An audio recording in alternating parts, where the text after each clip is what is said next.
सभापर्व भाग 20. जरासंध वध पर्व सुरू. कृष्ण त्यानंतर म्हणतो, हंस आणि दिंबक मारले जातात एका कूटनीतीच्या वापराने. त्यानंतर कंस मारला जातो. आता जरासंधाच्या नाशाची वेळ आलेली असते. त्याला नेहमीच्या युद्धपद्धतीने हरवणं केवळ अशक्य होतं. त्याला मिळालेल्या दुव्यामुळे जरी देव आणि असुर एकत्र येऊन त्याच्याशी लढले तरी तो पराजित होण्यासारखं नव्हतं. म्हणून माझ्या मते आपण त्याला एका द्वंद्वाचं आव्हान देऊन त्यात भीमाच्या मदतीने त्याचा नाश करणं श्रेयस्कर दिसतंय. माझ्यात युक्ती आहे, भीमात ताकद आहे आणि अर्जुनात भाग्य आहे. म्हणून आपण तिघे मिळून जाऊ आणि त्याचा धूर्त काव्याने फसवून मारून टाकू. असं करण्याचं कारण तसं केलं तर ते चांद कौशिकाच्या आशीर्वादाच्या बाहेरचं असेल आणि म्हणूनच तुमच्या राजसूय यज्ञाची सुरुवात आपण जरासंधाचा वध करून करूयात. कृष्ण पुढे त्याची योजना काय ते सांगतो. तो म्हणतोय, आपण तिघं गुप्तपणे वेगळ्या वेशात त्याला भेटू आणि त्याला एक वेगळ्या प्रकारचं आव्हान देऊयात. ते असं आहे की ते युद्ध नसेल. भीम समजतो आणि म्हणतो, म्हणजे द्वंद्व असं तुला सुचवायचं आहे का? कृष्ण त्यावर त्याचं मिश्किल हास्य करतो आणि ते सगळे समजतात. अशा द्वंद्वात चांद कौशिकाचा आशीर्वाद त्याला उपयोगी येणार नाही. पुढे तो सांगतो, आपण असा प्रस्ताव त्याच्यापुढे ठेवायचा की तो त्याला स्वीकार करण्याशिवाय पर्यायच नसेल. द्वंद्वात तो भीमापुढे टिकणार नाही. त्याला भीमाने मारून टाकावं म्हणजे ते युद्ध नसल्याने चांद कौशिकाचं वचन खोटं होणार सुद्धा नाही. असं सांगून कृष्ण युधिष्ठिराला म्हणतो, द्वंद्वात त्याला मारायचं असल्यामुळे मी ते करणार नाही. म्हणून मला पांडवांची गरज आहे. तुला तुझ्या शंकेचं उत्तर मिळालं का? पुढे तोच सांगतो, जर तुझा माझ्या कारस्थानावर विश्वास असेल तर तू तुझे भाऊ माझ्याबरोबर पाठवायला तयार होशील. एवढं बोलून दामोदर थांबतो.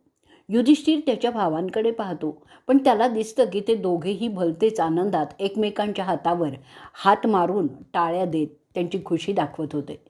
वैशंपायन पुढे सांगतात की युधिष्ठिर कृष्णाला म्हणतायत, अरे अच्युता, तू सगळ्या वाईटांचा नाश करणारा आहेस. तू तर आम्हा पांडवांचा मालकच आहेस. आम्ही तुझ्यावर सर्वस्वी विसंबूनच असतो.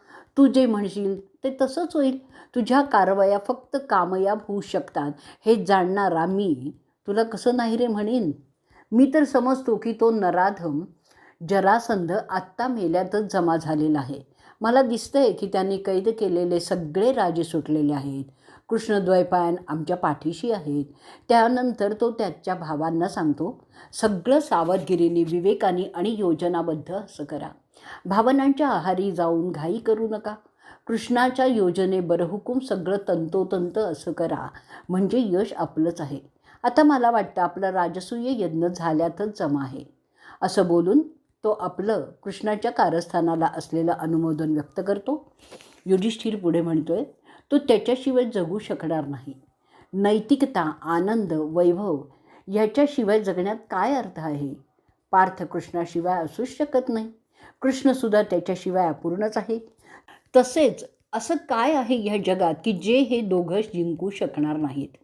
आणि त्यानंतर युधिष्ठिर भीमाकडे पाहून बोलतो, असा बांधव ज्याच्या ताकदीला काही मर्यादाच नाही असा माझा भाऊ तुमच्या सान्निध्यात कुठलंही द्वंद्व लीलया जिंकू शकेल. जिथे अनुभवी मार्गदर्शक आहेत तिथे यश हे स्वाभाविकच असतं. शत्रूचे दोष वापरून त्याला अडकवणं ह्यात अर्धयश सामावलेलं असतं आणि म्हणूनच आत्ताच आपण आपल्या नेत्याच्या म्हणजेच गोविंदाच्या मार्गदर्शनानुसार पुढील कारवाई करण्यास सज्ज होऊयात. आपला नेता राजकारण, कारस्थान तंत्र, नियोजन, साधन, शुचिता, मर्यादा हे सगळं उत्तम प्रकारे जाणतो. त्याची शक्ती त्याच्या विवेकात आहे. म्हणून तुम्ही दोघं कृष्णाबरोबर जाण्यास माझी संमतीच आहे. आपलं चांगलं नशीब आपल्या नेत्यातच असतं. कृष्णाचं नशीब नेहमीच बलवत्तर असतं. वैशंपायन पुढे म्हणतायत, अशा रीतीने बोलून युधिष्ठिर त्या तिघांना मगध देशाकडे जाण्याची परवानगी देतो. ते तिघेही संन्याशाच्या वेशात निघतात. ब्राह्मण स्नातक असल्याचं दाखवत ते आपला प्रवास सुरू करतात. त्यांचं बोलणं, चालणं सगळं त्या प्रकारचंच ते ठेवतात. कृष्ण सूर्यासारखा तळपत असतो. त्याच्या आप्तांच्या नाशाला कारणीभूत असलेल्या जरासंधाचा शेवट तो भीम आणि अर्जुन यांच्या मदतीने साध्य करणार असतो. एकच ध्येय असलेले ते तिघेही मगध देशातील जरासंधाच्या राजधानीची नगरी गिरिब्रज इकडे जायला लागतात. नैतिकता, आनंद आणि वैभव यांचं संतुलन राखण्याचं भान असलेले ते आपला प्रवास सुरू करतात. कुरु जंगलातून त्यांचा प्रवास सुरू होतो. प्रथम ते सुंदर कमळं असलेल्या विशाल सरोवराकडे पोचतात. त्यानंतर ते कालकूट पहाडातून पुढे जातात. त्यानंतर ते गंडकी नदी ओलांडतात. सदनिरा, करतोया, शर्करावर्त आणि अशा काही नद्या पार करून ते पुढे जात असतात. त्यानंतर ते प्रसन्न चित्त करणाऱ्या सरयू नदीपर्यंत पोचतात. आता ते त्या सुंदर आणि आनंद देणाऱ्या पूर्वेकडील कौशल राज्यात येतात. तिथून मिथिला, मग मला आणि चर्मावंती नद्या ते पार करतात. त्यानंतर ते आता गंगा नदी पाहतात. तिला पार करून ते सोना नदीकडे जातात. आणखी पूर्वेकडे ते येतात. अखेरीस ते शूरवीर मगध देशात प्रवेश करतात. ब्रह्मचारी स्नातकाच्या वेशात त्यांना सगळीकडे चांगलं स्वागत होत असतं. त्या राज्याच्या मध्ये असलेल्या कुशंबवतात येतात. तिथे असलेलं वैभव आणि संपन्नता ते पाहतात. गोरथ पहाडाकडे ते जातात. तिथे असलेलं पशुधन ते पाहतात. सगळीकडे संपन्नता त्यांना दिसते. धनसमृद्धी, जलसमृद्धी, वनसमृद्धी अशा 3 आवश्यक समृद्धी ते त्या राज्यात पाहतात. लोक सुखीही दिसत होते. त्या रीतीने सभापर्वातील जरासंध वध पर्वाचा 20वा भाग संपलेला आहे. 20वा जरासंध वध पर्व पुढे चालू. प्रवासात वासुदेव त्यांना म्हणतो, अरे पार्था, हे पहा, धनाढ्य मगध राज्याची राजधानी आपल्यापुढे उभी आहे. तिचं सौंदर्य पहा. पशुधन, पाण्याची बिलकुल कमतरता नाही आहे. इतर समृद्धी ओतून जात आहे बघ.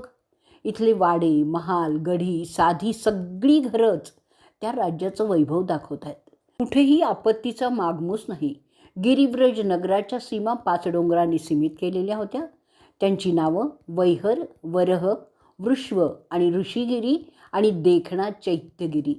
तो सगळे उंच शिखर असलेले आहे आणि विपुल वृक्षसंपदा असलेलेच होते. ते त्यांच्या उताराच्या बाजूने एकमेकांना जोडलेले असे दिसत होते. त्यामुळे त्यांची जणू काही भिंतच झालेली होती. अशा स्वाभाविक तटबंदीने त्या सुंदर नगराचं संरक्षणही होत होतं. त्या डोंगरावरील लोथ्र वृक्षाच्या सुगंधी झाडींमुळे तो आसमंत सदैव प्रसन्न राहत असे.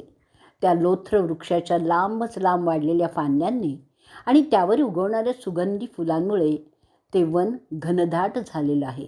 पुढे कृष्ण त्यांना सांगतो की त्याच शुभ ठिकाणी प्राचीन काळी ऋषी गौतमांनी घोर तप केलं होतं. त्यांना त्याच ठिकाणी एका सूत कुळातील स्त्रीपासून कक्षिवत आणि इतर मुलं झाली होती आणि त्या बाईंचं नाव होतं औशनरी, जी उशनराची मुलगी होती. कक्षिवतासह सगळे मोठे ऋषी झालेले होते. ते उच्च प्रतीचे लोक केवळ गौतमाच्या दयार्द वृत्तीमुळे सामान्य लोकातील राज्यांच्या राज्यात राहत होते. अरे अर्जुना, फार प्राचीन काळी अंग आणि वंग देशाचे बलाढ्य राजे गौतम ऋषींच्या आश्रमात आनंदाने राहून जात असत. ते पहा, विशाल पिंपळाचे वृक्ष आणि सुगंधी लोथराची झाडं, ते सगळे त्या प्राचीन मुनींच्या आश्रमाजवळच आहेत. ह्या ठिकाणी फार प्राचीन काळापासून नाग, अर्वुद आणि शक्रपाविन हे राजे, जे सगळ्या त्यांच्या प्रतिस्पर्ध्यांना चीत करीत असत, राज्य करून राहिलेले होते. नागातील स्वस्तिक आणि मणी महत्त्वाचे होते. स्वतः मनूंनी सांगितलेलं होतं की त्या मगध प्रदेशात कधीही अवर्षण येणार नाही. प्राचीन कौशिक आणि मनमत ह्यांनासुद्धा हा प्रदेश खूप आवडत असायचा. अशा सोयीस्कर प्रदेशाची सत्ता लाभल्यामुळे असेल कदाचित की जरासंध फाजील महत्त्वाकांक्षी झाला असावा. ते काहीही असो, आपण त्याचा अंत लवकरच करणार आहोत.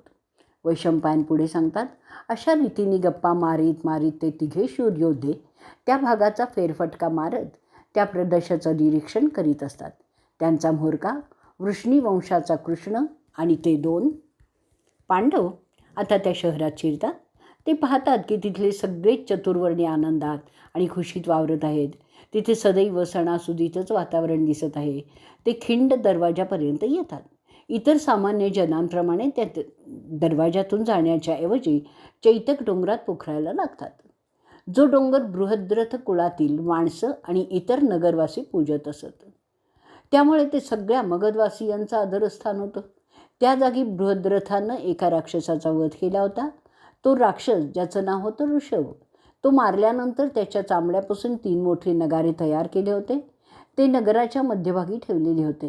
ते असे होते की त्याच्यावर एकदा आघात झाला की तो महिनाभर निनादत राहत असे. त्या 3 भावंडांनी चैतक्य सुळका तोडला आणि जो मगधवासियांचा गर्व होता तो नेमका अशा जागी तोडला की जिथे ते नगारे ठेवलेले होते, ज्यांच्यावर सदैव सुगंधी फुलांचं आवरण असायचं. जरासंधाचा वध करण्याच्या उद्देशाने आलेले ते जणू काही त्याच्या वर्मावर घालाच करत होते. त्यांच्या बलाढ्य हाताने तो सुळका, ज्याची सगळे पूजा करत असत, तो मोडूनच टाकला होता. ते करून काही मोठं काम केलं आहे अशा आविर्भावात ते गिरिव्रजात प्रवेश करतात. त्याचवेळी मगधातील ज्ञानी ब्राह्मण राजाला काही अशुभ लक्षणांची माहिती देतात. ते पुरोहित त्या धाडशी राजाला त्याबद्दल सावधही करतात. ते अशुभ टाळण्यासाठी काही निवारक विधी करण्याची आज्ञा राजा त्यांना देतो. त्यासाठी ते पुरोहित उपवास धरतात. त्याच समयी ते तिघेही हातात काही शस्त्र न घेता तसेच त्या राजाच्या राजवाड्याकडे निघतात. ते ब्रह्मचारी ब्राह्मण स्नातकाच्या म्हणजे गुरुकुलातील विद्यार्थ्यांच्या सोंगात असतात. वाटेत ते सुंदर प्रकारे सजवलेल्या विविध दुकानांना पाहतात. त्यात खाद्यपदार्थ, कपडे, दागिने असे बरेच काही विकण्यासाठी ठेवलेलं असतात. तुम्हाला जे पाहिजे ते सगळं तिथे मिळत होतं. भीम, अर्जुन आणि कृष्ण ते पाहत पाहत त्या नगरातून पुढे पुढे जात असतात. एका ठिकाणी भीम एका दुकानातून एक विकायला ठेवलेला हार हिसकावून घेतो. तसे हार, रंगीत वस्त्र घातलेले ते त्या बुद्धिमान जरासंधाच्या वाड्यात येतात. त्यांचं वागणं असं होतं की जणू काही एखादा सिंह शिकार शोधत आहे. धिप्पाड शरीरयष्टी आणि अंगाला सगळे चंदनाचे गंध चोपडलेलं असा तो जरासंध त्या ब्राह्मण स्नातकांना भेटतो. एखाद्या सालवृक्षासारखा तो उभा असताना वाटत होता. आमचे तिघेही काही कमी नव्हते. ते 3 हत्ती वाटत होते आणि त्यांना जरासंध निरखून पाहत होता. तिथे बरीच माणसं राजाला भेटण्यासाठी आलेली होती. त्यात हे तिघेही होते. ते ब्राह्मण स्नातक आहेत हे समजल्यावर राजा त्यांचं विशेष स्वागत करतो आणि त्यांना अर्घ्यासाठी आणि पाय धुण्यासाठी पाण्याची व्यवस्थाही करतो. त्याशिवाय मध आणि तूप पूर्ण अर्घ्यासाठी त्या तिघांना देतो. त्याचं वागणं सच्शील सज्जनांसारखंच वाटत होतं, पण तो प्रतिस्पर्ध्यासाठी कर्दनकाळच होता. सामान्य जनांसाठी मात्र तो फार चांगला राजा होता असं दिसून आलं. ते ब्राह्मण आहेत म्हणून त्यांना प्रत्येकी एक गाय दान केली गेली. त्यानंतर तो बलशाली राजा त्यांना म्हणतो, मगधमध्ये तुमचं स्वागत असो. त्याच्यातील पार्थ आणि भीम काहीच बोलत नाही. फक्त दामोदर बोलण्यास सुरुवात करतो. अहो श्रेष्ठ राजेश, हे माझे सहचारी मौनव्रतात आहेत म्हणून ते बोलणार नाहीत. आज रात्रीपर्यंत ते तसे मौनव्रतात असतील. त्यानंतर ते आपल्याशी बोलतील. त्यानंतर ते ऐकून राजा त्यांची राहण्याची व्यवस्था एका संन्याशी राहतात त्या जागी करतो. त्यानंतर तो त्याच्या घरी जातो. मध्यरात्री राजा त्याच्या जागी येतो. त्या काळातील रिवाजानुसार जर एखादा स्नातक राजाकडे आला तर राजा त्याची व्यवस्था निकडीने करणार. त्याप्रमाणे हे होत होतं. त्यानंतर तो जरासंध त्यांना भेटण्यास तयार होतो. त्या ब्राह्मण स्नातकांचा पेहरा बघून मात्र त्याला शंका येते. तरीसुद्धा तो त्यांना सन्मानपूर्वकच वागवतो. परंतु ते तिघेही मात्र त्याच्याशी विचित्रपणे वागत असतात. ते त्याला आशीर्वाद देतात, तुला सहजपणे मुक्ती मिळो असं बोलल्यानंतर ते तिघेही एकमेकांकडे पाहत राहतात. त्यानंतर तो राजाधिराज पंडूच्या मुलांना म्हणतो, आपण प्रथम आसनस्थ व्हावं. ते ऐकल्यावर ते खाली जमिनीवर बसतात, जसं यज्ञाच्या वेळी ऋत्विक बसत असतात. त्यानंतर राजा त्यांची विचारपूस करताना विचारतो, आमच्या इथे स्नातक कधी गळ्यात हार घालत नाहीत, रंगीबेरंगी कपडे घालत नाहीत. तुमच्या हातांवर शस्त्रांचा वापर करणाऱ्यांच्या प्रमाणे वळ उठलेले आहेत. अंगाला गंधाचे पट्टे ओढलेले आहेत. तुम्ही सांगता की तुम्ही ब्राह्मण स्नातक आहात, तरी तुमच्या सर्व अंगावर क्षत्रियांची लक्षणं दिसत आहेत. तर मला सांगा, तुम्ही खरंच कोण आहात? तुम्ही येताना चैत्यक्याचा सुळा तोडून आत प्रवेश केला. तुम्ही अशा रीतीने अवैध प्रकारे नगरात येण्याचा प्रयास का केलात? ब्राह्मणांची शक्ती त्याच्या शब्दात म्हणजे वाणीत असते, हालचालीत नसते. राजाच्या क्रोधाची तुम्हाला हे सगळं करताना भीती नाही वाटली? तुमचं हे सगळं वागणं तुमच्या इतर सांगण्याशी मिळतं जुळतं नाही आहे. तुम्ही नेमके कोणत्या उद्देशाने माझ्याकडे आलेला आहात? राजाची ती विचारणा ऐकल्यावर बोलण्यात चतुर असलेला दामोदर त्याला शांतपणे सांगतो, आम्ही ब्राह्मण आहोत, पण आपण जाणता की ब्राह्मण, क्षत्रिय आणि वैश्य सगळे स्नातक असतात. त्याशिवाय आपण जाणता की स्नातकात अनेक प्रकार असतात. त्याप्रमाणे क्षत्रिय त्यांच्या नियमाने वागले तर ते उत्कर्ष पावतात. म्हणून आम्ही क्षत्रियांप्रमाणे वेशभूषा केली आहे. क्षत्रिय त्याची क्षमता वाणीने नाही तर त्यांच्या शारीरिक ताकदीने दाखवतात. म्हणून आम्ही हार परिधान केलेले आहेत. क्षत्रियांचं उच्चारण मगरुरीचं असतं. हो बृहद्रथ पुत्रा, तुम्ही जाणता ब्रह्माने क्षत्रियांना हात दिलेले आहेत. त्यांचे हात तुम्हाला पाहायचे असतील तर ते आता तुम्ही पाहू शकता. त्याचप्रमाणे असं नियमातही दिलेलं आहे की जर शत्रूच्या घरात शिरायचं असेल तर दारातून नाही तर भिंत मोडून तोडून प्रवेश करायचा असतो.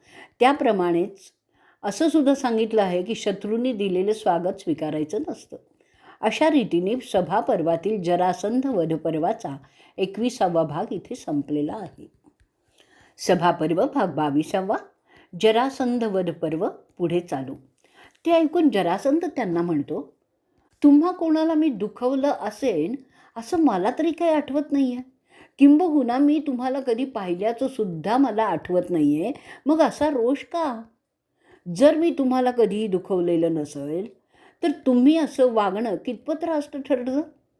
तुम्ही ब्राह्मण जाणता की मी तुमच्याबाबत निरपराध आहे.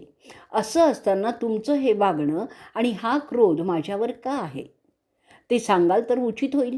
कारण सगळे शिष्ट म्हणजे सुसंस्कृत लोक या नियमानुसार आपलं वर्तन ठेवतात. जो क्षत्रिय विनाकारण एखाद्याचा आनंद आणि जीवन बिघडवतो तो कितीही मोठा क्षत्रिय असला तरी पापाचाच धनी ठरतो. असं नीतिशास्त्रात देखील दिलेलं आहे.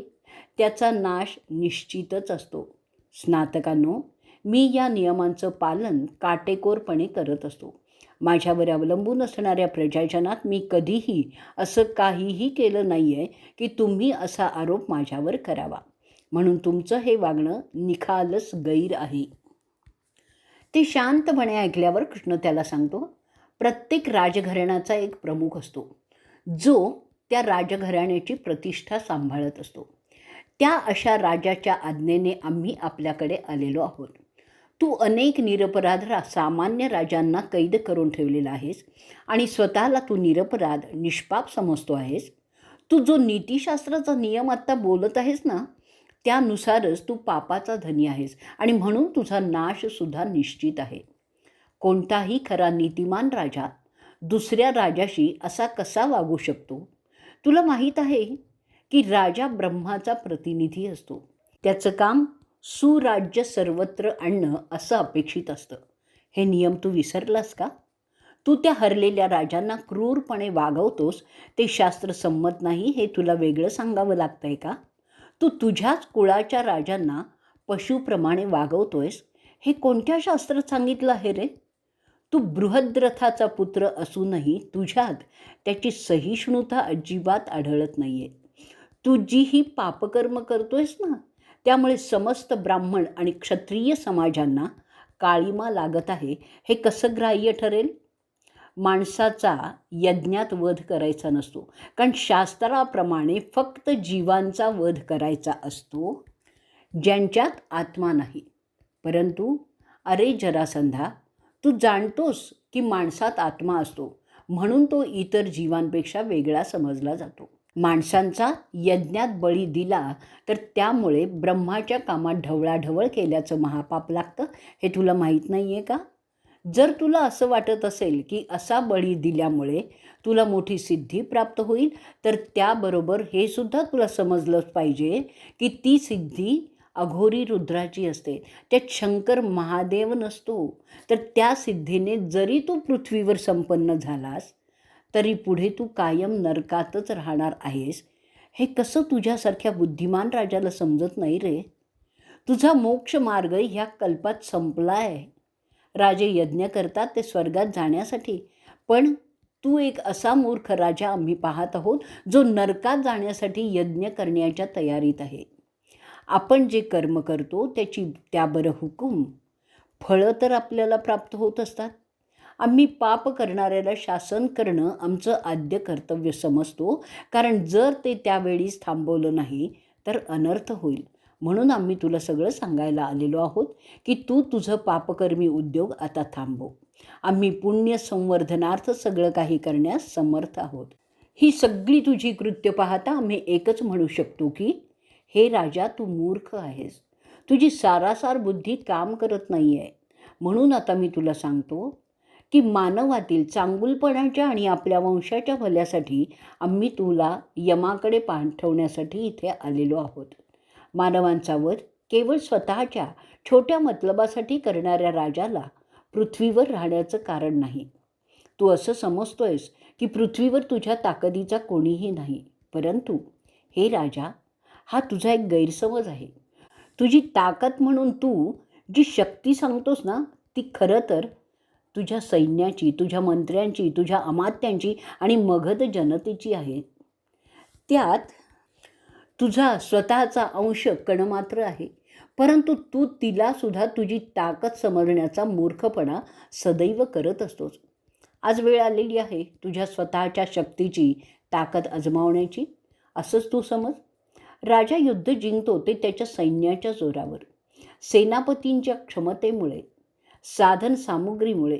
हे सगळं विसरून जर तो राजा त्या यशाचं श्रेय एकटा स्वतः घेत असेल तर तो राजा नासमज समजला जातो. परंतु जर तुला एवढा दिमाग असेल ना की तुझं स्वतःचं सामर्थ्य पुरेसं आहे, तर तू आज तुझ्या ताकदीचं प्रदर्शन करून दाखवच.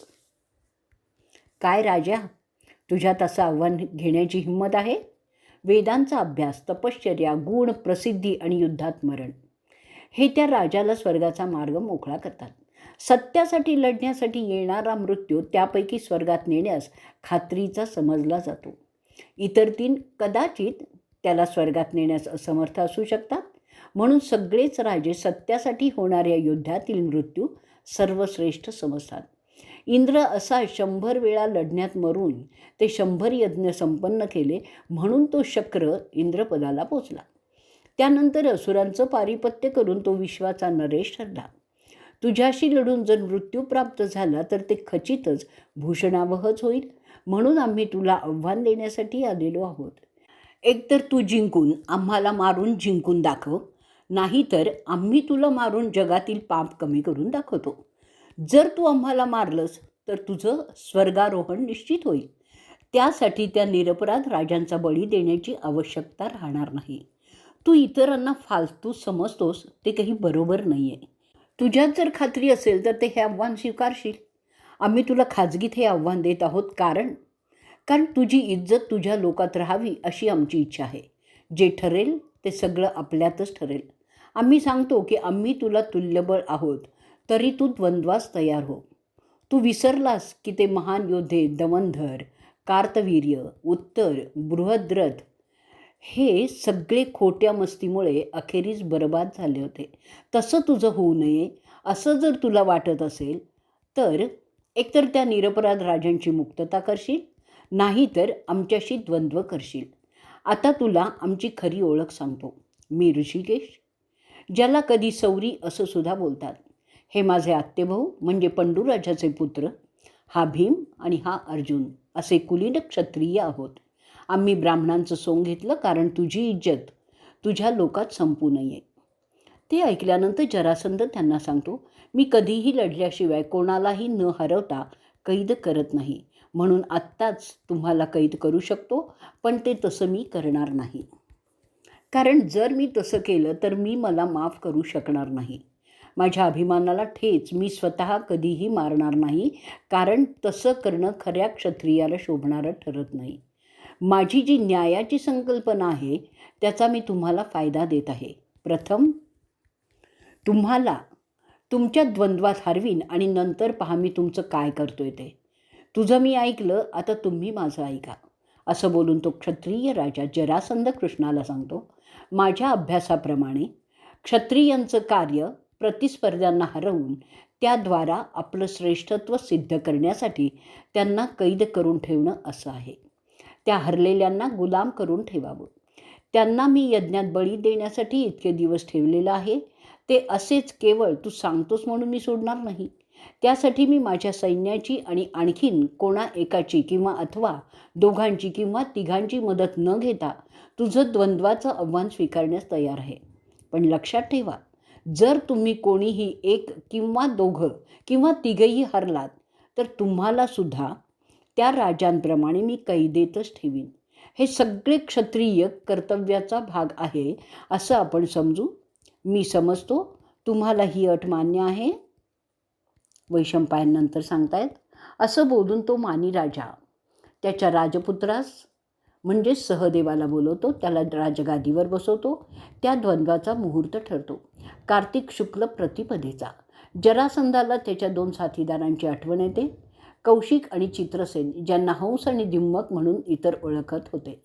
दुसऱ्या पक्षात महाबली, जो ब्रह्माच्या आज्ञेनुसार सगळी कामं करत असतो, जो हलधराचा कनिष्ठ बंधू आहे.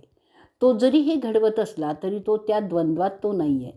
त्याच्याऐवजी पंडुपुत्र ते साध्य करणारा असतो. हे सगळं विधिलिखितच होतं. बुद्धीचा समतोल असलेला तो सत्यासाठी लढणारा सौरी सर्व नियोजन बिनतोड करून त्या द्वंद्वाच्या तयारीतच असतो. जरासंध त्याच्या सर्व शारीरिक सामर्थ्याने सज्ज असा त्या द्वंद्वासाठी तयार होतो. आणि अशा रीतीने सभापर्वातील जरासंध वधपर्वाचा 22वा भाग इथे संपलेला आहे. सभापर्व भाग 23वा, जरासंध वधपर्व पुढे चालू. वैशंपायन सांगतात की कृष्ण ओळखतो की आता जरासंध द्वंद्वासाठी उद्युक्त झालेला आहे. ते पाहून तो चतुर यादव जरासंधाला विचारतो, आता सांग, तू कोणाशी द्वंद्व करण्यास तयार आहेस? त्याप्रमाणे आमच्यातील तो तुझ्याशी द्वंद्व करण्यास तयार होईल. जरासंधाचा आत्मविश्वास दुर्दम्य होता. तो त्या दोघांकडे पाहतो आणि ओळखतो की भीम त्याच्यासाठी योग्य प्रतिस्पर्धी आहे, म्हणून तो भीमाची निवड करतो. तो म्हणतो, नेहमी क्षत्रियांनी बरोबरीची लढाई करायची असते, कमजोराला आव्हान देणाऱ्यांपैकी मी नाही आहे. असं बोलून तो अर्जुनाकडे अगदी तुच्छतेने पाहतो. आणि कृष्णाला खरं तर तेच हवं असतं. सगळे आपसुकच जमून येत आहेत, त्याकरता तो उमाचे आभारच मानतो. त्यानंतर राजपुरोहित गायीच्या पित्ताचं चूर्ण अर्थात गोरोचन आणि फुलांचा हार आणि इतर शुभलक्षणी चिजा तसेच काही उपयुक्त औषधी ज्यांचा उपयोग अशा द्वंद्वात होणाऱ्या जखमांवर लावण्यासाठी होतो, त्या मलमपट्टी वगैरे सगळं आणतो. त्याशिवाय मुष्टियुद्धात जबर फटका बसल्याने जी बेशुद्धी येते त्यावरील औषधीही त्यात असते. कळांपासून निवारण करणारी औषधी जखमांवर लावण्याची, गंध इत्यादी व्यवस्था करण्यात येते. ते सगळं तो जरासंधाला दाखवतो. जरासंध त्या द्वंद्वासाठी क्षणोक्षणी अधिकाधिक तीव्रतेने उत्सुक होत होता. जरासंधाच्या वतीने त्यांचे उच्च श्रेणीचे पुरोहित मंत्रोच्चारण करून द्वंद्व देवतेचं स्मरण करतात. त्यात तो ब्राह्मण त्याला द्वंद्वाचे नियम आठवण्याचं सांगतो आणि ते नियम समजावून देतो. तशी त्याची पद्धत होती, त्याप्रमाणे ते होतं. तो त्या द्वंद्वासाठी सुयोग्य पेहराव करून तयारच असतो. जरासंध त्याचा मुकुट काढून पुरोहिताच्या हातात देतो आणि स्वतःला केस नीटपणे मागे राहतील असं बांधून घेतो. जरासंधाचा उत्साह असा होता की जणू काही समुद्राला भरती आलेली आहे. तो अक्षरशः उसळत होता. त्यावेळी भीम तिथे त्याच्या तयारीने आलेला होता आणि तो सम्राट त्याला उद्देशून बोलतो, मी तुझ्याशी द्वंद्व करणार आहे. तुझ्यासाठी हे चांगलं आहे की तुझा पराभव तुझ्यापेक्षा कितीतरी उच्च अशा सम्राटाकडून होणार आहे. मध्येच कृष्ण बोलतो, राजे, अजून काही गोष्टी स्पष्ट झालेल्या नाही आहेत, त्या कराव्यात. जरासंध विचारतो, त्या कोणत्या अशा गोष्टी आहेत ज्या स्पष्ट झालेल्या नाही आहेत? कृष्ण त्यावर सांगतो, द्वंद्व कशा प्रकारे संपवायचं ते ठरलेले नाही आहे. ते ठरणं दोघाही मल्लांना योग्य होईल. जरासंध त्या प्रश्नाचा ओघ समजत नाही आणि प्रश्नार्थक दृष्टीने तो जनार्दनाकडे पाहत राहतो. जनार्दन म्हणतो, ते द्वंद्व मरेपर्यंत करावं का कोणी एक थकला की त्याला हरला असं जाहीर करून संपवायचं ते ठरलेलं नाही आहे, ते व्हावं. जरासंध भीमाकडे पाहत म्हणतो, मला कसंही चालेल, कारण जर हा तुझा भाऊ थकला तर तो आणि त्याबरोबर तुम्ही दोघेही माझे गुलाम व्हाल ते मला मंजूर आहे. त्यानंतर कृष्ण भीमाकडे पाहत विचारतो, तुला कसं द्वंद्व पाहिजे आहे? भीम कुत्सितपणे जरासंधाकडे पाहत म्हणतो, मला मरेपर्यंत पाहिजे, कारण मी इथे याला मारण्यासाठीच आलेलो आहे. त्यानंतर कृष्ण विचारतो, द्वंद्व कुस्तीचं करणार की मुष्टियुद्ध करणार? ते ऐकल्यावर दोघेही एकदमच ओरडतात, मिश्र असेल म्हणजे दोन्ही प्रकारचे डावपेच वापरून ते लढणार असं ठरतं. ते बोलणं होत असतानाच अधीर झाल्यासारखा अचानक जरासंध एकदम भीमावर चाल करून जातो आणि त्याला जोराने ढकलून देतो. जसे पुरातन काळातील असुर वल देवांवर चाल करून गेला होता. त्यावेळी भीम, ज्याच्यासाठी कृष्णाने देवांना साकडं घातलेलं होतं, तो त्याला प्रत्युत्तर तितक्याच जोराने देतो. दोघांचं धाडस आणि जोर सारखेच दिसत होते. त्यांचं केवळ हातांनी तुंबळ द्वंद्व सुरू झालं. दोघेही प्रतिस्पर्ध्याला चित करण्यासाठी प्रयत्नांची पराकाष्ठा करत होते. एकमेकांचे हात पकडून पिरगळून ते कुस्तीचे डाव टाकत होते. मध्येच पायात पाय घालून ते एकमेकांना आडवं टाकण्याचा प्रयत्नही करत होते. जोर वाढावा म्हणून ते त्यांचे दंड थोपटत होते. त्याचा आवाज फार मोठा येत होता. दोघंही त्याच्या डोक्यांना आणि मानांना पिळत होते, जसे त्यांना दुसऱ्याची गर्दन मोडायचीच आहे. मधूनच ते सुटे व्हायचे आणि प्रतिस्पर्ध्यांच्या डावाचा अंदाज घेत होते. पुन्हा झपाट्याने ते भिडत होते. त्यावेळी त्यांच्या शरीराच्या धडकण्यामुळे मोठा आवाजही येत होता. म्हणूनच कोणी एका दुसऱ्याला उचलण्याचा प्रयत्न करत होता. त्याला उचलून तो जोरात जमिनीवर आपटणार होता, असे दोघेही करत होते. मधूनच जरासंध आपल्या डोक्याने भीमाला जोराची टक्कर देतो आणि त्या धडक्याने भीम दूर फेकला जातो. ताबडतोब वृकोदर उठतो आणि जरासंधाला जोराने एक गुद्दा हाणतो. त्या फटक्याने थोडा काळ तो सम्राट थरथरत खाली पडतो, पण ते केवळ काही क्षणच. त्यानंतर तो राजा उठतो आणि भीमाला तितक्याच जोराने गुद्दा हाणतो. अशा रीतीने कुस्ती आणि मुष्टी असे दुहेरीही द्वंद्वच वाढत जातं. एकमेकांना ते उचलून खाली आपटायचे. त्याच्यानंतर ते पुन्हा कुस्तीसाठी भिडत होते. हात पिळणं, पाय पिळणं, माना पिरगळणं असे सगळे प्रकार वेगाने होत होते. कोणीही थकल्याचं दिसतही नव्हतं. त्यांच्या अंगावर असलेल्या लोखंडी कंकण आणि इतर आभूषणातून ते जेव्हा जोराने हाणत, तेव्हा ती एकमेकांवर आभूषणं अवदळल्यामुळे ठिणग्या निघत होत्या. ते द्वंद्व कमालीचं भयंकर होत होतं. मधून ते जोराने ओरडून प्रतिस्पर्ध्याला आव्हान देत होते. जोराने गुद्दे ते मारून प्रतिस्पर्ध्याला घायाळ करण्याचा प्रयत्न करत होते. जणू काही दोन मस्तवाल हत्ती लढत आहेत असंच ते दृश्य होतं. कुणीही हार मानत नव्हतं, कुणीही हार मानत नाही हे पाहून ते दोघेही एकमेकांकडे घृष्ण नजरेने पाहत होते. एकदा भीमाने जरासंधाला उचललं आणि दूर फेकून दिलं. त्यावेळी तो राजा कळवळल्यासारखा किंचाळला, पण ताबडतोब उठून पुन्हा लढायला तयार झाला. मधूनच अर्जुन भीमाला उत्तेजन देण्यासाठी ओरडत होता, तर दुसऱ्या बाजूला कोणी जरासंधाचे त्याला प्रोत्साहन देत होते. दोघांच्या अंगातून घामाच्या धारा लागल्या होत्या आणि ते थेंब लांबवर फेकले जात होते. त्या घामामुळे त्यांच्या शरीरावरील पकड करणं जास्त अवघड होत होतं. दमछाक होती आहे असं वाटावं तेवढ्याच पुन्हा त्यांचं द्वंद्व पूर्ववत सुरू होत होतं. आता ते फेकाफेकी थांबून त्याऐवजी एकमेकांना दाबण्याचा डाव खेळू लागले. कारण त्यांनी कुणाचा श्वास कमी झाला तर तो थकणार आणि तो हार मानणार असा त्यांचा कयास असावा असं वाटत होतं. बराच वेळ ते एकमेकांचा श्वास दाबण्याचा प्रयत्न करत होते. त्यानंतर एकाने दुसऱ्याला पोटावर दाबण्यास सुरुवात केली. त्याला त्या काळात पृष्ठभंग असं म्हणत, परंतु तसं धरून ठेवणं फार काही सोपं नव्हतं. तो पृष्ठभंगाचा डाव दोघेही आलटून पालटून करत होते. असं ते द्वंद्व तेव्हाच निर्णायक होतं जेव्हा कोणीतरी एक थकतो. पण इथे पाहता कोणीही थकत नव्हतं. मानांवर पाय दाबून श्वास थांबवण्याचे प्रकार पुष्कळ होत होते, पण फार काळ तसं धरून ठेवणं प्रतिस्पर्ध्याला जमत नव्हतं, कारण ते दोघेही फार अजस्त्र आकाराचे होते. ज्या आखाड्यात ते लढत होते त्यातील माती त्यांच्या घामाने भिजवून गेली होती आणि असं झाल्यामुळे तिथे असलेले मल्ल, विद्येचे निष्णात गुरु म्हणतात, ही लढाई उद्या चालू ठेवावी का? परंतु दोघंही जणू काही ते द्वंद्व आवडलं असावं असं त्याला नाकारतात आणि ते पाहून कृष्ण सांगतो, ती लढाई तशीच अंतापर्यंत चालू राहील. असं त्या मल्लगुरूला सांगतात. त्यांच्या घामाने भिजलेल्या मातीमुळे त्यांच्या पकडी एकमेकांवरील आणि मातीवरील निष्ठत होत्या. त्यामुळे ते द्वंद्व निकराचं ठरत होतं. कुस्ती आणि मुष्टियुद्ध यातील सगळे डाव आणि पेच वापरून झाले होते, पण कोणीही हार मानत नव्हतं. श्वास दाबण्यासाठीचे सगळे डाव व्यर्थ जात होते. संपूर्ण मूर्छा, पूर्ण कुंभ असं सगळं वापरून झालेलं होतं. एकमेकांना संपूर्ण शरीर पिळण्यात ते आपली सगळी ताकदही घालत होते. एका जागी मारण्याचा आविर्भाव करत ते भलतीकडेच हाणत होते. त्यांचे नेम चुकत होते. ते द्वंद्व पाहण्यासाठी सर्व मगधातून अनेक ब्राह्मण, क्षत्रिय, सूत आणि वैश्य जमले होते. एवढंच नाही तर सर्व वयोगटातील महिलासुद्धा ती लढाई पाहण्यासाठी जमा झाले होते. अनेक मुष्टियोद्धे आणि मल्ल ती झुंज पाहण्यासाठी जमा झाले होते. इतकी गर्दी झाली होती की तो एकसंघ जमाव एका मोठ्या शरीरासारखा वाटत होता.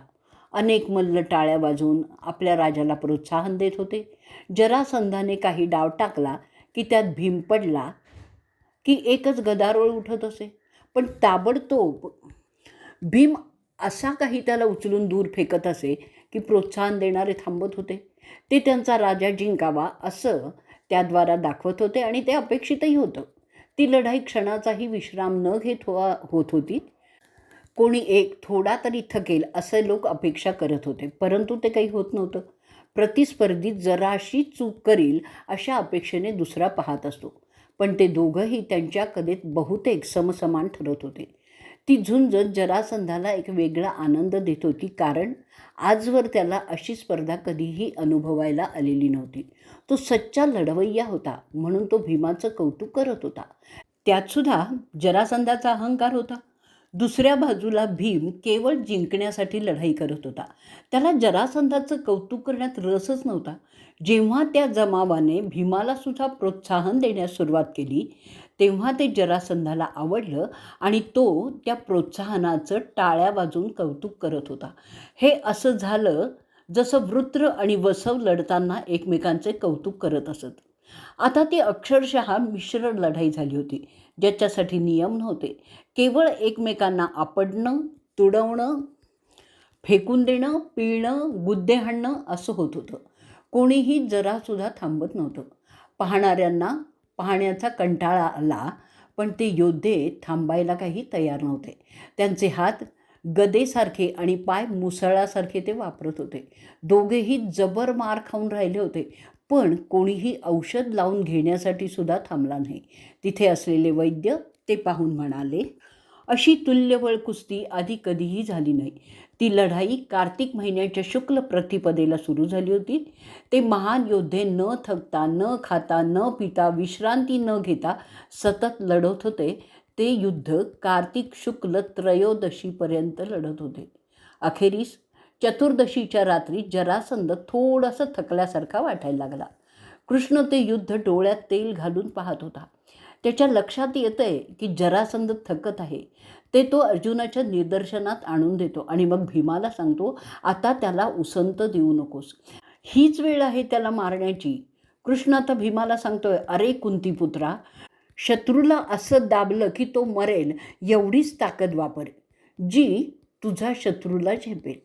ते बोलणं ऐकून भीम जे समजायचं ते समजतो आणि जरासंधाला मारायची हीच वेळ आहे हे त्याच्या लक्षात येतं. तो सगळ्या शूरात श्रेष्ठ असा कुरुवंशाचा योद्धा, ज्याला 13 दिवस लढूनही त्याला मारता आलं नव्हतं, तो आत्ता त्या आजपर्यंत अजिंक्य अशा शत्रूचा जीव घेण्यासाठी सज्ज होतो. आणि अशा रीतीने सभापर्वातील जरासंध वधपर्वाचा 23वा भाग इथे संपतो. सभापर्व भाग 24वा, जरासंध वध पर्व संपलं. वैशंपायन पुढे सांगतात की अशा रीतीने कृष्ण भीमाला सांगतो. त्यानंतर जरासंधाला ठार मारण्यासाठी मनाची तयारी करतो. वृकोदर कृष्णाला बोलतो, अहो यदुकुळी कृष्णा, मी ह्या लढण्याचा प्रचंड क्षमता असलेल्या बदमाशाला आता सोडणार नाही. तो मेलाच पाहिजे. आणि ते ऐकल्यावर कृष्ण समजतो की भीमाची लढण्याची ताकद दुर्दम्य आहे. त्यामुळे उत्तेजित होऊन तो त्याला म्हणतो, अरे भीमा, कुंतीपुत्रा, तुझी सगळी ताकद ह्याच्यावर घाल. तुझा पिता मरुत तुझ्या मागे आहे. असं बोलणं कृष्णाचं ऐकल्यावर भीम ते जरासंधाचं मूर्छित शरीर दोन्ही हातांनी उचलून डोक्यावर घेतो. निदान 100 वेळा गर गर गर फिरवून लांब फेकून देतो. त्यानंतर पुन्हा त्याचं निश्चेष्ट शरीर उपडं टाकून त्याच्या पाठीवर आपला गुडघा दाबून त्या जरासंधाचं डोकं आणि पाय पकडून ते शरीर उलट्या दिशेने धनुष्यासारखं वाकवण्यास सुरुवात करतो.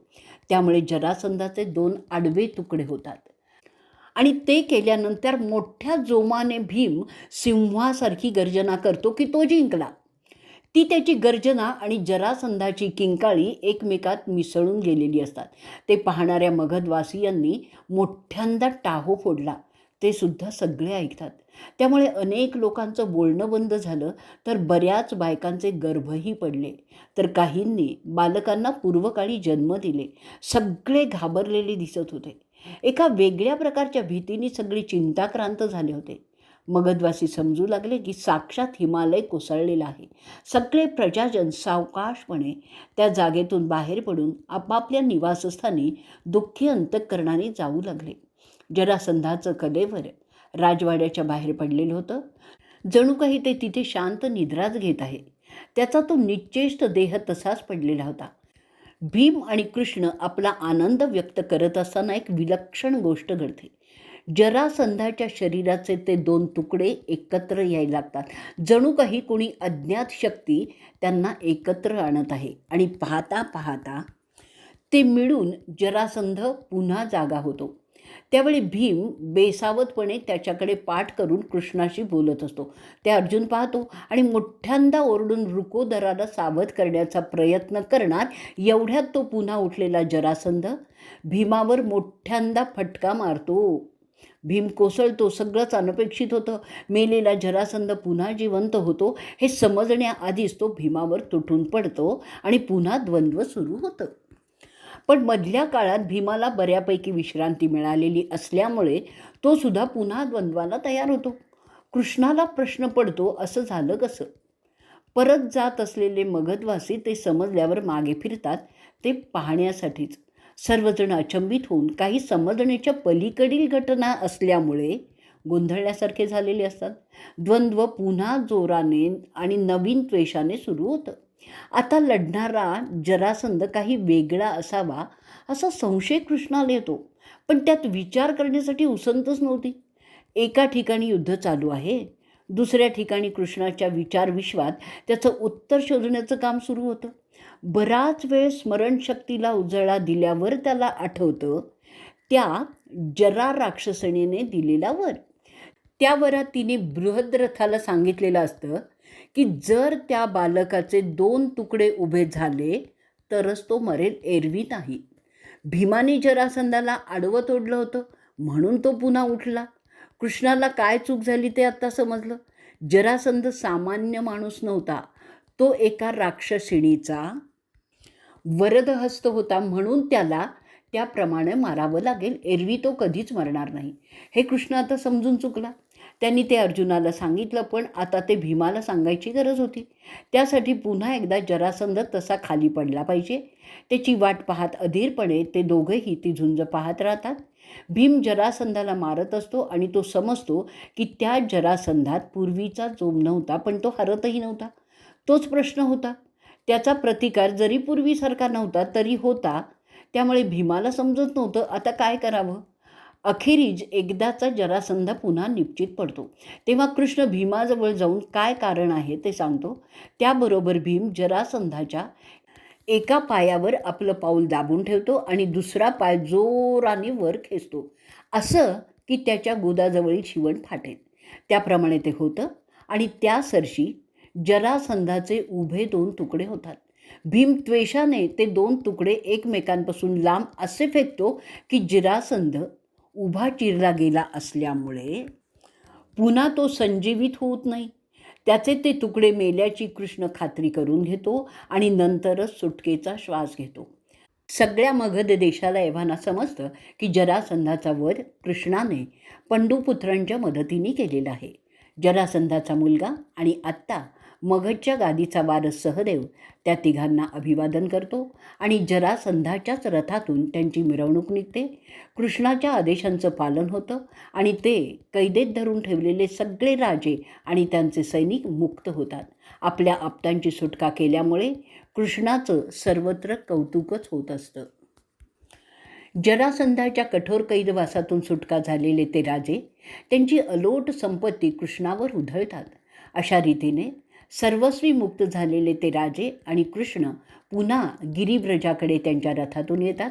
त्यांच्याबरोबर सव्यसाची अर्जुन, जो सदैव अजिंक्य आणि महाबली भीमसेनसुद्धा असतो. ज्या रथात अर्जुन आणि भीम बसलेले असतात त्याचं सारथ्य स्वतः कृष्ण करत असतो. असं ते दृश्य होतं ज्याची तुलना त्या प्रसंगाशी होईल जेव्हा इंद्र आणि विष्णू असुरांशी युद्ध करून त्यांना पराजित करून येत होते. जे युद्ध बृहस्पतीच्या तारका नावाच्या पत्नीच्या अक्रस्ताळेपणामुळे झालं होतं, ज्यामुळे पुष्कळ हत्या झाली होती. कोणाही राजाला हरवता येणार नाही असं ते योद्धे भीम आणि अर्जुन आणि देखणे रुबाबदार आता त्या जरासंधाच्या किल्ल्यातून बाहेर आले. त्या रथाच्या बाजूंना सोन्याचे पत्रे लावलेले होते. ते सोने सूर्याच्या प्रकाशामुळे तळपत्या अग्नीसारखे चमकत होते. त्या रथाच्या दोन्हीही बाजूंना लहान घंटांच्या माळा तोरणासारख्या लटकत होत्या. त्या रथांची चाकं मोठ्या गडगडाटासारखा आवाज करीत होती, ज्या आवाजामुळे शत्रूच्या मनाचा थरकाप व्हावा. याच रथातून पूर्वीच्या काळी इंद्राने 99 असुर मारले होते. असा रथ मिळाल्यामुळे ते कुंतीपुत्र कमालीचे खुश झालेले दिसत होते. अजानुभाऊ कृष्ण आणि अर्जुन त्या रथात पाहून ते मगधवासी आश्चर्य व्यक्त करीत होते, कारण तो रथ त्यांच्या राजाचा म्हणजेच जरासंधाचा होता. आता तो भीमाचा झाला होता. तो अतिसुंदर आणि वेगाने प्रवास करणारा रथ, ज्याच्यावर एक सहसा न दिसणारा ध्वजस्तंभ होता. तो रथ देवांसाठीच तयार केलेला होता. त्यातून सप्तरंगी किरणं निघत होती, जी 1 योजन इतक्या दूरवरूनही पाहता येत होती. त्या रथातून प्रवास करताना त्याला त्याच्या गरुडाची आठवण येते आणि गरुडालाही त्याची आठवण येते. त्या क्षणी तो गरुड, दुसरा इंद्र तिथे अवतरतो. आता तो प्रचंड आकाराचा आणि भारी असा गरुड त्याच्या इतर भयंकर दिसणाऱ्या विचित्र आकारांच्या आणि गर्जना करणाऱ्या प्राणीगणांबरोबर तो ध्वजस्तंभावर येऊन बसतो. त्या रथातून जे किरण निघत होते त्यामुळे त्याकडे पाहणं सामान्य दृष्टीला केवळ अशक्य होतं. जसं दुपारच्या सूर्याकडे पाहणं व्हावं असे ते सगळे मायावी होतं. कारण जरी ते मानवाला दिसत होतं तरी प्रत्यक्षात ते वास्तवात नव्हतं. कारण रथ जाताना ते कुठल्याही गोष्टीला अडकत किंवा आदळत नव्हते. असा तो अद्भुत रथ गिरिव्रजातून बाहेर आला. हा रथ मुळातच वासवांकडून जिंकून वसूंनी मिळवलेला होता. वसूकडून तो बृहद्रथाकडे आला होता आणि नंतर त्याच्या मुलाकडे जरासंधाकडे आला होता आणि तो आता भीमाकडे आलेला होता. बाहेर आल्यावर ते तिथे जमलेल्या जनसमुदायाला अभिवादन करतात. त्यातील ब्राह्मण त्यांना आशीर्वाद देतात. इतर जण त्यांची आरती ओवाळतात. मुक्त केलेले राजे आणि त्यांचे आत्ता मुक्त झालेले सैनिक त्या तिघांचीही पूजा करतात. ते प्रार्थना करतात, अहो आमच्या उपकारकर्त्यांनो, आम्ही तुमच्यासाठी काय करावं ते आता सांगा. ते सगळे राजे कृष्णाची स्तुती करतात. त्यात कुंतीपुत्रांचा सुद्धा उल्लेख असतो. ह्या तुझ्या कृत्यामुळे तू अजरामर होशील. तुम्ही जे सांगाल ती सेवा आम्ही तुमचे उपकार फेडण्यासाठी करत आहोत. ते ऐकल्यावर कृष्ण त्यांच्याकडून एक वचन मागतो. ते राजे ते वचन मांडण्यास लागलीच तयार होतात. मग कृष्ण सांगतो, ऐका माझ्या मित्रांनो, माझे आत्ते भाऊ आणि इंद्रप्रस्थाचा नरेश युधिष्ठिर लवकरच राजसूय यज्ञ करण्याचं ठरत आहे. तेव्हा त्याच्याबरोबर तुम्ही सगळे राजे प्रामाणिकपणे आणि एकदिलाने राहण्याचं वचन मला द्या. त्याला त्वरित ते सगळे 85 राजे अनुमोदन देतात. सगळे राजे एकदिलाने बोलतात, तथास्तु. राजसूय यज्ञात सहकारी राजांनी दानं करायची असतात. त्याची माहिती असलेले ते राजे ताबडतोब मोठमोठ्या रकमांची दानं युधिष्ठिराला करण्याचं आश्वासन देतात. त्या दानातील काही अंश युधिष्ठिराच्या वतीने भीम आणि अर्जुन कृष्णाचा वाटा म्हणून त्याला देतात. तो वाटा कृष्ण सन्मानपूर्वकपणे स्वीकारतो. हे सगळं त्या काळातील रिवाजानुसारच होतं. आणि त्यानंतर मगधाच्या गादीवर जरासंधाच्या सुपुत्राची म्हणजे सहदेवाची नेमणूक कृष्ण युधिष्ठिराच्या वतीने भीम आणि अर्जुन यांच्या संमतीने जाहीर करतो. तो राज्यरोहण विधी संपन्न होतो. मगधात सर्वत्र आनंदी आनंद साजरा होतो आणि त्यानंतर नवनिर्वाचित राजा सहदेव त्याच्या राजपुरोहिताच्या समक्ष विधीपूर्वक कृष्णाला काही जड जवाहीर भेट देतो. राजगादीवर बसल्यावर तो नवीन राजा पांडवांना आणि कृष्णासह सगळ्या यादवांना अभय आणि सौजन्याचं आश्वासन देतो. अशा प्रकारे तो सुद्धा युधिष्ठिराच्या यज्ञात एक सहकारी राजा म्हणून सामील होतो. सहदेव त्याप्रसंगी दुःखी अंतःकरणाने कृष्णाला आपल्या पित्याबद्दल विचारतो. जनार्दना, माझे पितामह बृहद्रथ एक सत्वशील राजे होते. आमच्या घराण्यात कोणीही माझ्या पित्यासारखा क्रूर झाला नाही. मग तेच असे का झाले ते समजत नाही. तुला सांगता येईल का? कृष्ण त्याला सांगतो, जरी चांदकौशिकांच्या वरामुळे तो जन्मला होता तरी त्याच्यावर एका राक्षसिणीची छाया जन्मतःच पडली होती. त्यामुळे तो अघोरी कृत्यात रमू लागला होता. ती जरा राक्षसीण बळी घेत होती. अशा प्रकारे ते तिघेही गडगंज संपत्ती घेऊन इंद्रप्रस्थाला रवाना होतात. तिथे गेल्यावर ते युधिष्ठिराला भेटतात. सगळा वृत्तांत सांगतात. जसं घडलं तसंच सांगतात. सगळे जसे कृष्णाने आयोजित केलं होतं तसंच निर्विघ्न संपन्न झाल्यामुळे युधिष्ठिर आणि इतर मंडळी समाधान व्यक्त करतात. त्या विजयामुळे आता राजसूय यज्ञाला काहीही बाधा येण्याची शक्यता उरलेली नव्हती. इंद्रप्रस्थामध्ये ते सुटलेले राजेसुद्धा आलेले असतात. ते त्यांना आश्वासन दिलेले धन राजकोषात देतात. त्या सगळ्या गोष्टी ठरल्याप्रमाणे झाल्यामुळे सगळ्यांची इच्छा आता थोडी मौज मजा करण्याची होते. त्यावेळी राजा युधिष्ठिर त्या मित्रराजांना निरोप देतो आणि ते आपापल्या देशांकडे निघून जातात. कुटील नीती आणि सुयोग्य नियोजन यांच्या सहाय्याने तो कृष्ण त्याच्या शत्रूचा पाडाव पांडवांच्या मदतीने करून घेतो. म्हणजे एका दगडात दोन असा डाव साधतो. वैशंपायन तर सांगतायत की तो जनार्दन आपल्या घरी जाण्याच्या तयारीला लागतो. म्हणून तो प्रथम कुंतीला नमन करतो, नंतर द्रौपदीला भेटतो. तिचा निरोप घेऊन मग तो त्याच्या बहिणीस म्हणजे सुभद्रेस भेटतो. त्यानंतर नकुल आणि सहदेवांना भेटतो, त्यांच्याशी वार्तालाप करतो आणि शेवटी धनंजयाला आणि भीमाला कडकडून मिठी मारून त्यांचा निरोप घेतो. त्या घटनेमुळे सर्वदूर पांडवांची ख्याती पसरते. राजा युधिष्ठिर त्याचं राज्य नीतीने आणि न्यायाने पुण्यमार्गाने पुढे चालवत राहतो. त्यात पुण्य, सुख आणि हित असे सगळे कसे एकातच साध्य होतील ते तो पाहत एक उत्तम राज्य वाढवतो. या सगळ्यामुळे द्रौपदीच्या आनंदाला पारावार राहत नाही. अरे राजा, ते महत्त्वाचं होतं, कारण बहुधा इतरांचं भलं करण्याच्या नादात बरेच गुढीजन आपल्या पत्नीचा विचार करण्याचंच विसरतात. परंतु पांडवांनी ती चूक मात्र केली नाही आहे. प्रजा आणि आप्त या दोघांनाही न्यायाने वागवण्याचं कार्य तो गुणी राजा युधिष्ठिर लीलया करीत असतो. अशा रीतीने सभा पर्वातील जरासंध वध पर्वाचा 24वा भाग इथे संपलेला आहे.